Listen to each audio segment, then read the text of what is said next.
Orcs Must Die 3. A quickie view by Daddy911. Daddy911? Dabby911, Jesus Christ.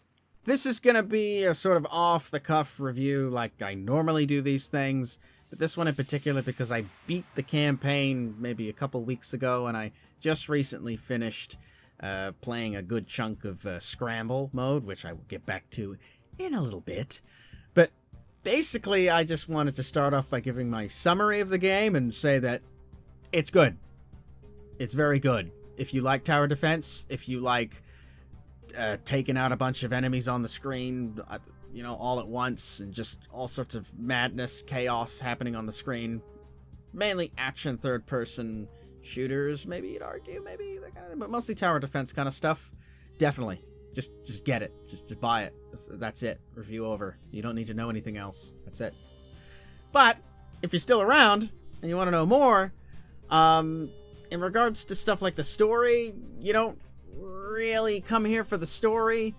But if you have played the previous games, then you know, you are given little tidbits of backstory and stuff that's happened. They do little nods, but basically you don't have to have played the originals. Essentially what's been going on is you and the others protect the rift from orcs from getting into you know, the real world and hurting people and just taking people out and doing naughty things. We don't really know what's on the other side. We don't really get to see that. But anyway, you're doing that, and you and another person are trainees. And you get to pick, and you can interchange. The characters don't really matter, at least too much, because you can interchange weapons and traps and all that. But basically, you're trying to figure out why the orcs feel more organized and just better and stronger than usual. And it's up to you to basically save the day, yada yada yada, and moving on. You're not really here for the story, but you know, they got some silly little quirks and all that. You're not supposed to take the story too seriously. They even break the wall, like the fourth wall, a lot of the time.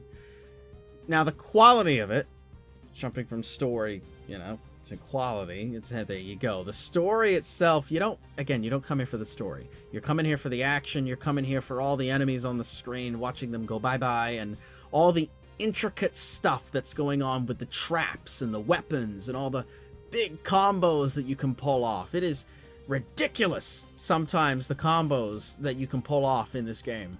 I think the highest I got was like over a 400 kill streak, and it is nuts. And I'm not great at this game neither. I've played the originals 1 and 2, but when I was streaming this on twitch.tv/Dabura911, I was basically playing it like a noob because I didn't really remember a whole lot. I just remembered the basics. And it's quite good. There's many strategies. There's not just one. It's quite easy as well to look up strategies if you feel stuck or lost. I mean, there's difficulties though as well. I played it on normal difficulty and managed to beat it with not much difficulty whatsoever. A little bit on the last level, but it's quite easy to get better and get the hang of things. And the way that they've kind of done it is there's sort of like a skull system, let's call it, where a lot of your traps can be upgraded over time by collecting skulls. And the way that you earn skulls is by doing better in previous levels. So, you know, if you don't let any get into the rift, you'll get extra skulls for that. If you, if you do it quickly, you get more skulls, things like that. Now, normally, you would only be able to do that through campaign, but much like they introduced in the second game, they have other things alongside the campaign. They've got challenge modes, they've got an endless mode, and another one called Scramble, which, again, I'll get back to. But, you know, challenge mode's your typical thing, though. They'll change it around now and again, I think. Yeah, beat this with limited amounts of traps. Oh, you can only use this weapon, only use this, that kind of stuff. Or sometimes they'll buff you and things like that too. Other kinds of quality of life things, or just quality things. The voice acting is kind of 50-50, I would argue, in the sense that the actors themselves are good, but sometimes a lot of the lines are repeated. Sometimes you'll be on a level where you're not playing a character, but because that map was used in the story, you'll hear other characters saying their lines because it's automated and that's what's supposed to happen because a boss is showing up or something, and they're not there. It's not making sense. And sometimes, because there's so much stuff happening on the screen at one time, sometimes the AI will be a little finicky. They'll walk backwards for no reason. There's nothing there. Sometimes if you put a barricade in a certain place, they'll get a little confused. Putting aside the fact that if you completely block off their way, they're going to smash through it. That's normal. I'm talking like, if you've made a way for them, sometimes they'll get confused and just kind of walk back and forth a little bit. That's not super often. It's not often enough where it is an issue. But yeah, really, that's kind of it on that, at least off the cuff that I can think of. There wasn't really any huge glaring issues that I would say is with the game itself. There was a little bit of controversy, though, I will say, with the DLC. And we'll kind of have to see what they end up doing in the future in regards to the DLC. Because they had some DLC called, what was it called? Cold as Eyes, if I'm correct. Some DLC that I've played through.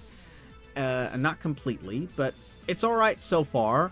But I will admit, for what you're paying for, if I'm correct, it's $11.50 Australian. So I don't know what that is in American, maybe $8, something like that. You're not really getting a whole lot, especially compared to Orcs Must Die 2. Because they had DLC and stuff like that in there, and a lot of people were saying that you got more for your money, more bang for your buck in the previous games. Here, you got, what did you get? You got like, if I'm correct, you got like 3 maps, 3 weapons, and different enemies. Like maybe 3, 4, 5 different kinds of enemies. That's like a rough thing, but something along the lines of that. Not a whole lot. And some people were saying it's not a whole lot, and I'd have to agree. I wouldn't personally pay that much for that kind of DLC. Maybe half the price, 5 Australian bucks. Yeah, that kind of thing. That's pretty good. Otherwise, that's the only real big glaring thing I was kind of seeing in the game. But the main reason why I really think you should buy Orcs Must Die 3 in particular, because some people might be saying, why don't I just buy the previous ones? There's more DLC and shit in the other ones, despite the fact that this is, came out in July 2021, so it's still fairly new kind of thing. Not really. Is the scramble mode. That's one of the newest things, alongside the scenario mode. These 2 modes are the best thing that's happened within this series. A series of games. Especially, I don't know, you could argue which one's better. I'd argue Scramble's a little better because it incorporates the scenario mode. Scenario mode is what you would consider when you think of fucking like Lord of the Rings. You know, that one movie where they protect the castle and all the orcs try to get in and they do that epic fight and they try to break through the wall. Imagine if you could be a part of that shit. Because you can. It's called Orcs Must Die 3 Scenario Mode, and it's fucking great.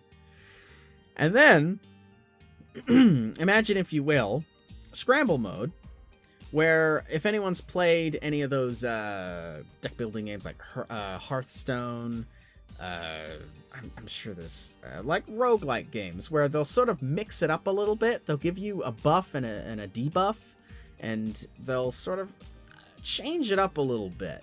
So for example, you might start off with half your health, but then if you beat that level, then they might be like, hey, your weapon now can do double damage if you want, or floor traps will be half the price.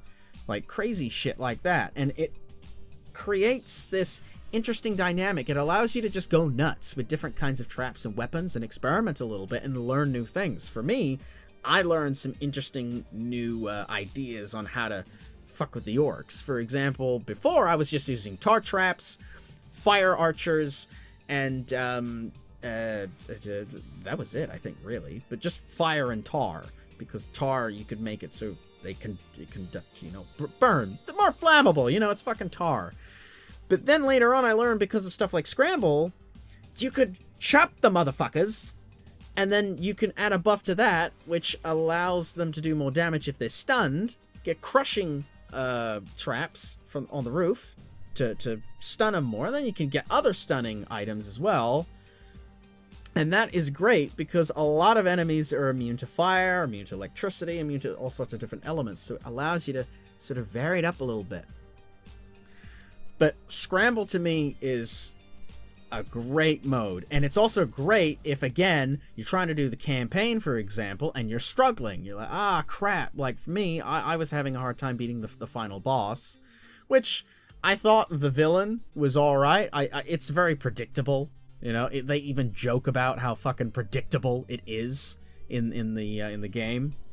But either way, it was interesting. All the different characters in that you can play as well, because you don't even necessarily have to just play as the two main characters. Afterwards, you can unlock tons and tons of characters, new items, even skins for all the different characters. Tons and tons of like replayability on this game.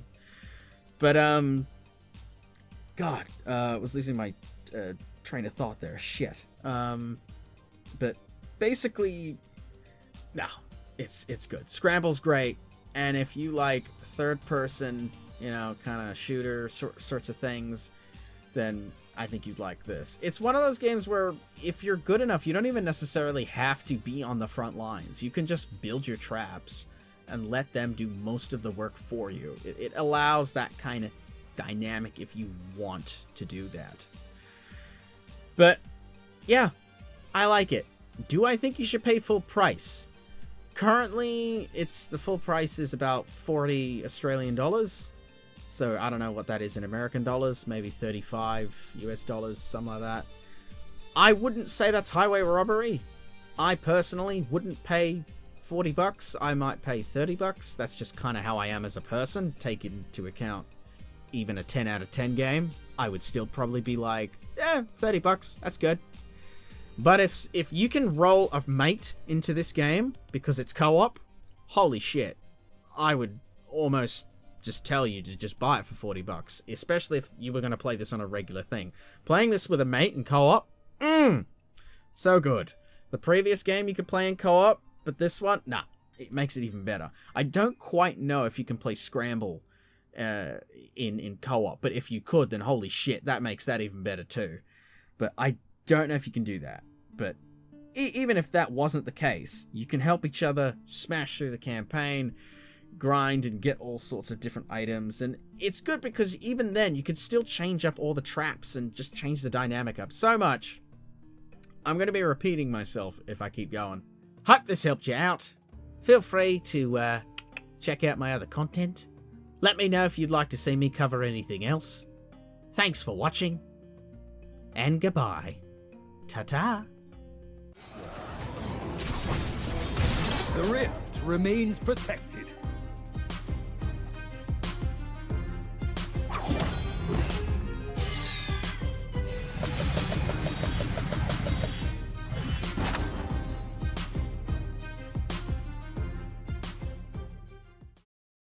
Thanks for watching! Another big thank you to my wonderful patrons! If you want to join them and support the channel, or use it to commission me for voice work, links in the description! Feel free to purchase your PC games using my Green Man Gaming affiliate link, or my Humble Bundle affiliate link. This supports the channel, and the sites get you some good deals. My Twitch streams are still on every Friday at 10 AM and 10 PM at Sydney Australian time. Provided I'm not dead, ill, or drowning in chocolate. And my public Discord gaming sessions, which all of you can join, are on every Saturday and Sunday at 10 AM Sydney Australian time. Posts will go out on Discord, Twitter, and all my socials when these and videos go up, so hop on for some updates, peeps. I also got a code for a watch. You see that shit? Links below. Bye-bye for now, you beautiful specimens. Have a nice day.